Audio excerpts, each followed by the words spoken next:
Bonjour Hamzat. Bonjour Samboy. Immédiatement, sans transition. Tu es historien spécialiste du panafricanisme et aujourd'hui, j'aimerais qu'on parle d'une guerre qui se déroule en ce moment même à l'est de la République démocratique du Congo. Une guerre qui dure depuis plus de 10 ans et sur laquelle on est très mal renseigné. Chaque jour, je reçois des messages de gens qui me demandent où ils peuvent trouver des informations sur la guerre au Congo. Et c'est pour ça que je crois qu'il est urgent de donner des éléments de contexte pour que les gens puissent se faire une meilleure idée de ce qui se passe actuellement. On voit actuellement, pour commencer en fait cette réflexion, j'ai envie de te demander, on va remonter dans l'histoire un petit peu, et est-ce que le conflit actuel qui se déroule au Congo est une conséquence de l'histoire coloniale ? L'histoire coloniale du Congo, elle est hors norme, elle est démesurée, puisqu'en fait, elle est liée à la mondialisation. Donc, c'est au Congo que les Portugais sont arrivés au XVe siècle. Et la majorité des Africains déportés dans les Amériques viennent du Congo. Et sur la partie orientale du pays, la traite arabe également a joué un rôle. Donc, dès cette époque-là, le Congo est un espace qui fait face à des formes de déstructuration. Lorsque la colonisation arrive, on en fait la propriété privée du roi des Belges. Et donc, c'est autour du Congo que s'est joué le partage du continent africain, les règles de partage de l'Afrique. Et on entre dans la deuxième mondialisation, il faut du cuivre, du caoutchouc. Donc, ce sont déjà des millions de morts. On parle au moins de crimes contre l'humanité, voire de génocide. Il y a des débats autour du rôle des agents du roi Léopold II qui permet cette seconde mondialisation, qui permet également un peu plus tard d'avoir accès à l'uranium pour les Américains, qui donne les 2 bombes atomiques et l'entrée dans l'ère nucléaire. Ce qui fait du Congo, au moment de son indépendance, un enjeu éminemment stratégique pour les grandes puissances et en même temps un enjeu très important pour la libération des peuples congolais qui, sous le colonialisme belge, ont été, je dirais, particulièrement opprimés dans un contexte où la Belgique, après la Première Guerre mondiale, récupère également les anciennes colonies allemandes, notamment le Rwanda et le Burundi, et va jouer en fait sur son racisme structurel pour produire des identités ethniques, pour déplacer des populations au niveau justement de l'Est du Congo, donc des populations du Rwanda vers le Congo et inversement. Et ensuite, pour faire en sorte que les indépendances de ces 3 pays, le Congo, le Rwanda et le Burundi, se passent de manière dramatique. Donc ça, c'est un premier élément. L'élément d'actualité, il est lié au fait qu'on est aujourd'hui entré dans une nouvelle ère en termes de ressources stratégiques, en termes de géopolitique. Et la région des Grands Lacs est essentielle, je dirais, pour justement penser le monde. Et donc la question de l'histoire coloniale est centrale du fait précisément de la problématique des frontières qu'elle a introduite dans cette partie du monde et du fait également des identités qu'elle a construites et qui se sont, je dirais, instillées dans des formes de régime et des formes de pouvoir politique. Donc la dimension coloniale est essentielle pour comprendre ce conflit-là, et elle est d'autant plus essentielle que c'est dans le cadre de l'histoire coloniale que sont apparues les ethnies les plus brutales, que sont les multinationales que l'on oublie régulièrement. Donc du coup, cette histoire coloniale, elle est prégnante. Les contextes même des décolonisations sont porteurs justement de cycles de revanche, de vengeance et de guerre et de conflit et de déstabilisation. Et donc je dirais qu'effectivement, il y a une dimension coloniale dans la guerre qui sévit aujourd'hui à l'est de la RDC. Et donc tu disais très bien que donc, ces ethnies dont on parle aujourd'hui, elles ont été en fait constituées au moment colonial. En fait, c'est les puissances coloniales qui ont vraiment instauré ces ethnies comme entités politiques. Donc on parle souvent des Hutus et des Tutsis dans le contexte de l'Est de la RDC et du Rwanda. On entend aussi beaucoup parler du M23. Les rebelles du M23, c'est un mot qui revient tout le temps quand on parle actuellement du conflit au Congo. Qu'est-ce que c'est que le M23 ? Alors, en fait, ce qu'il faut comprendre, c'est que les catégories, je parle plutôt de catégories qui sont mises en place, Hutu-Tutsi, sont des catégories sociales. On a une même ethnie, c'est-à-dire qui parle la même langue, le Kinyarwanda, et dans le contexte de la colonisation belge et de toute colonisation, il faut diviser pour mieux régner, et donc mettre en avant une minorité à laquelle on va imputer, je dirais, tout un ensemble de stéréotypes, et la faire dominer une majorité à laquelle on va imputer des stigmates. Et cet élément, ce rapport de force entre minorité et majorité, va structurer la vie politique du Rwanda et du Burundi et va connaître, je dirais, un revirement donc au moment du génocide des Tutsis en 1994, qui va marquer en fait la victoire du FPR de Paul Kagame, qui met fin au génocide. Et en 1994, en juillet 1994, le Rwanda est mort, le pays est mort. Il y a des centaines de milliers de victimes, de réfugiés, de rescapés, d'orphelins, etc. Et dans le contexte également des nouveaux enjeux liés à la guerre froide, le régime de Kinshasa, qui est vu comme étant effectivement un soutien du régime génocidaire. Donc Kinshasa au Congo, RDC. Au Congo, RDC, au Zaïre de l'époque, voit arriver sur son territoire des réfugiés, des centaines de milliers de réfugiés, parmi lesquels se trouvent justement des génocidaires, Hutus. Et donc c'est dans ce contexte-là qu'apparaissent, je dirais, les premières formes de déstabilisation armée, de groupes armés, de part et d'autre de la frontière, et la nécessité notamment pour le Rwanda, allié de l'Ouganda, de sécuriser un peu son espace vital et de contribuer à la première guerre du Congo qui va amener au pouvoir à Kinshasa Laurent Désiré Kabila, qui est un ancien rebelle opposant notamment de l'époque de Mobutu et de Lumumba. Alors juste pour que les gens comprennent bien, donc là on parle de RDC, donc à l'époque ça s'appelle le Zaïre. Le Zaïre qui va être renommé la République démocratique du Congo, qui est le nom originel au moment de l'indépendance par Laurent Désiré Kabila, qui arrive au pouvoir avec le soutien du Rwanda et de l'Ouganda, dans le cadre en fait d'une grande traversée du pays, au cours de laquelle sont déjà renégociés notamment les contrats miniers. Et dans ce contexte d'arrivée au pouvoir de Laurent Désiré Kabila à Kinshasa, il y a au bout de quelques mois, quelques dizaines de mois, une volonté de rupture vis-à-vis des alliés rwandais et ougandais qui va déclencher une seconde guerre du Congo de 1998 à 2003 qui, elle, sera une guerre interétatique où ce sera des coalitions d'États qui vont s'affronter. Et c'est dans le contexte de ces coalitions d'États que se mettent en place des groupes paramilitaires dont l'un est le RCD Goma, donc un groupe pro-rwandais Tutsi congolais, qui plus tard donnera à la fin de la guerre le CNDP avec Laurent Nkunda, donc une autre forme de milice éclatée, dont les contextes notamment d'arrêt de guerre fondé sur la réinsertion des anciens rebelles dans l'armée nationale congolaise et l'impossibilité de constituer une armée nationale congolaise. Et donc le CNDP sera un groupe rebelle issu de cet accord. Et en 2009, lorsque le CNDP est mis hors jeu, il y a un accord, le 23 mars 2009, qui est mis en place, qui vise justement à réintégrer les rebelles de ce mouvement dans la vie politique, dans l'armée congolaise, etc. Sauf que cet accord-là, pour les anciens rebelles du CNDP, n'apparaît pas comme étant respecté par le pouvoir de Kinshasa. Et donc en 2012, il relance un nouveau mouvement qui va prendre le nom de cet accord, le M23, et qui va mener effectivement la guerre avec effectivement comme principe idéologique la protection des communautés Tutsis dans l'est de la RDC. Tout en sachant qu'on est dans un contexte où l'intérêt du Rwanda est d'assurer sa sécurité nationale et que l'idée d'avoir effectivement une déstabilisation de l'est de la RDC rentre aussi dans ce jeu d'affaiblissement du Congo.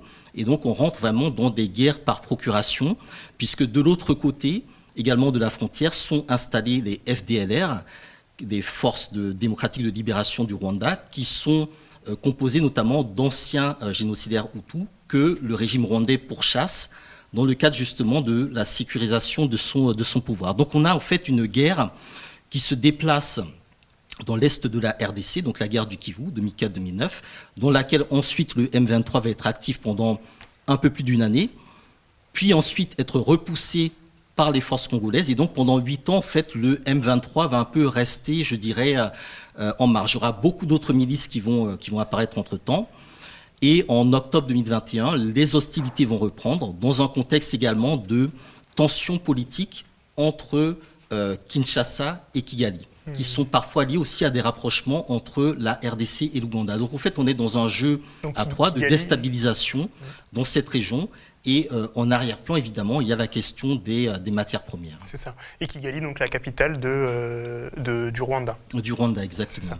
Et donc j'espère que c'est quelque chose de très compliqué. Souvent, on a du mal à justement repérer tous les éléments. Et on se dit, on entend M23, Kigali, ce n'est pas des territoires, en tout cas pour le public français, auxquels on est vraiment habitué, même si la France a à partir avec toute cette histoire. Et souvent, on pense et on voit des Africains en fait, qui se battent entre eux. Et on se demande si c'est simplement simplement un conflit ethnique ou un conflit justement lié aux richesses minières de la région. Comment est-ce qu'on peut rendre ça encore plus complexe? Qu'est-ce qui se passe concrètement? Alors, en fait, on est sur un conflit transnational qui est lié aussi aux problématiques de frontières, au fait qu'on a des frontières poreuses que dans bien des cas, les États africains n'arrivent pas à réguler ou à gérer, et que les frontières poreuses sont des zones, je dirais, de déstabilisation de pays voisins.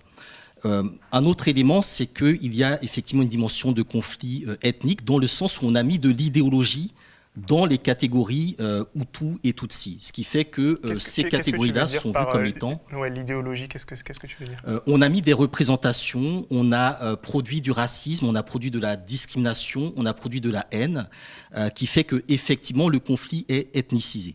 Mais dans les faits, ce qui divise effectivement les différents groupes, donc la question, on va dire, ethnique, est effacé par un élément qui les réunit tous, mais absolument tous, c'est la question des matières premières. C'est-à-dire que tout le monde se bat, quelle que soit l'ethnie, quels que soient les intérêts, quelle que soit la position, pour la question des matières premières.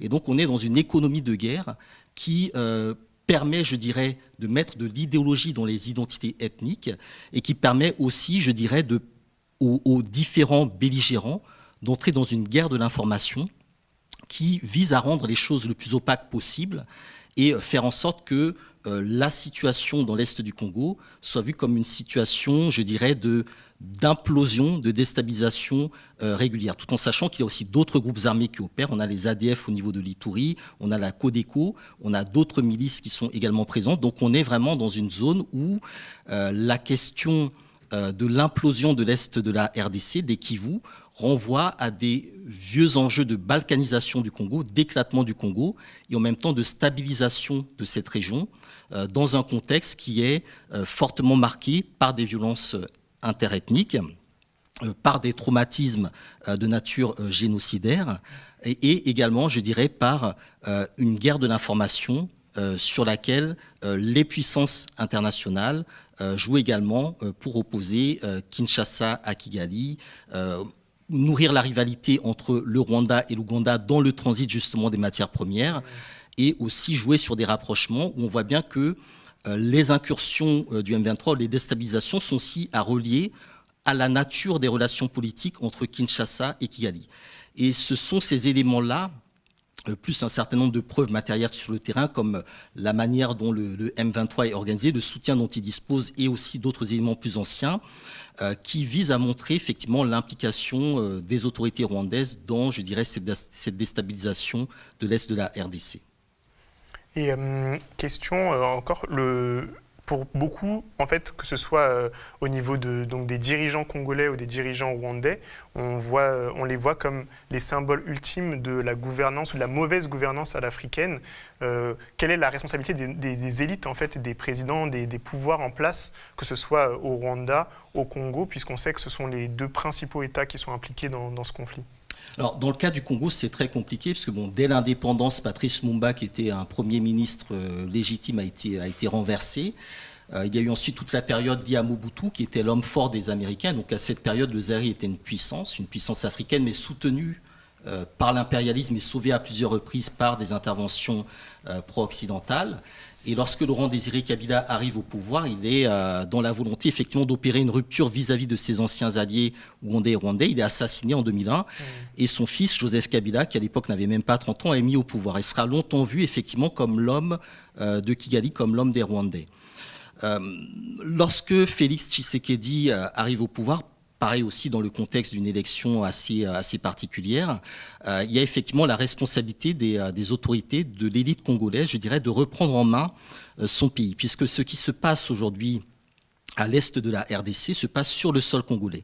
Et donc c'est la question de l'autorité de l'État congolais, de la gouvernance de l'État congolais qui se pose.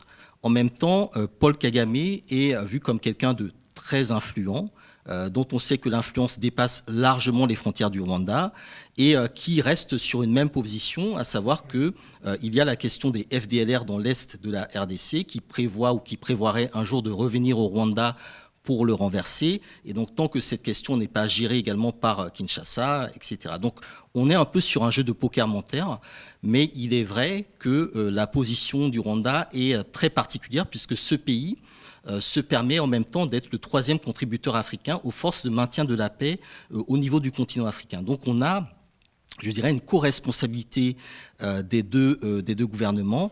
Il y a eu des tentatives de rapprochement, il y a eu des tentatives de paris gagnant-gagnant, mais très concrètement se pose du côté de la RDC, comme du côté aussi du Rwanda, la question, je dirais, de l'autorité sur le terrain vis-à-vis de groupes qui parfois n'obéissent pas au cessez-le-feu parce qu'ils sont aussi dans d'autres logiques vraiment beaucoup plus économiques.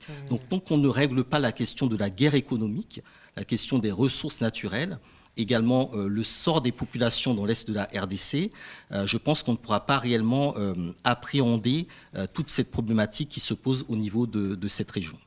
Oui, en plus, c'est vraiment une région d'où vient le coltan, le cobalt, plein de matériaux qui servent notamment à la transition écologique, notamment pour faire les batteries des voitures, etc. Tout ce qu'on pense de verre, il y a beaucoup de matériaux qui viennent en fait de cette région en guerre. On parle de 6 à 7 millions de réfugiés. Et de manière très rapide, on a bientôt fini, mais pourquoi, d'après toi, la communauté internationale ferme les yeux? Pourquoi est-ce qu'on n'en entend pas parler? On voit beaucoup aujourd'hui parler de ce qui se passe à Gaza, c'est très médiatisé. Ce qui se passe en Ukraine, ça a été très médiatisé. Et ce qui se passe au Congo, on a l'impression que c'est le silence radio, on ne comprend rien, c'est bizarre. C'est le silence radio, c'est-à-dire qu'on voit la situation du Congo comme une guerre en huis clos. Alors la seconde guerre du Congo était présentée comme une guerre mondiale africaine. Je pense que si ce qui se passe aujourd'hui au Congo se passait au cœur de l'Europe, on parlerait d'une guerre mondiale sans aucune difficulté. Ça, c'est un premier élément. Le deuxième élément, c'est que c'est une guerre économique dont profitent les multinationales, dont profitent les grandes puissances, qui se joue sur les ressources du Congo. Et là aussi, je pense qu'il y a, d'une part, une culpabilité, une mauvaise conscience vis-à-vis donc du Rwanda. D'autre part, une guerre de l'information qui amène les puissances occidentales à tenir des positions d'équilibre qui ne se tiennent pas. Et troisièmement, je pense qu'on est aussi dans un revirement puisque depuis une dizaine de mois, un an, on voit de plus en plus d'acteurs qui reconnaissent officiellement que le Rwanda a une responsabilité. On l'a vu au niveau de l'ONU avec des groupes, des rapports de groupes d'experts. On le voit dans les positionnements du président congolais Félix Tshisekedi. Mais néanmoins, il y a aussi cette nécessité de comprendre que la question du Congo, la crise du Congo, la situation du Congo ne date pas depuis 30 ans. Elle est bien plus ancienne. Et c'est pour ça qu'il faut vraiment avoir une perspective beaucoup plus longue sur la question de la mondialisation, sur l'actualité de ce qu'on appelle la transition énergétique qui nécessite effectivement que les ressources du Congo soient sans doute redistribuées ou revues par les puissances impérialistes. Il y a la question de la Chine, dont on parle très peu, également au niveau du Congo, les intérêts israéliens qui sont également présents. Donc tous ces enjeux sont présents et j'ai le sentiment que on veut mettre en avant l'idée d'un conflit uniquement intra-africain ou inter-africain, alors qu'en réalité, on est vraiment au cœur, dans l'épicentre d'un conflit qui a une dimension mondiale, notamment sur le volet économique. Merci beaucoup Hamzat Boukari Yabara. Tu as écrit le livre Africa Unite et collaboré au livre L'Empire qui ne veut pas mourir, une histoire de la France-Afrique. Merci beaucoup d'avoir été avec nous pour parler de cette tragédie en cours actuellement au Congo. Restez avec nous donc dans la suite de cette émission. On va parler d'un sujet très important. Faut-il décoloniser l'école ?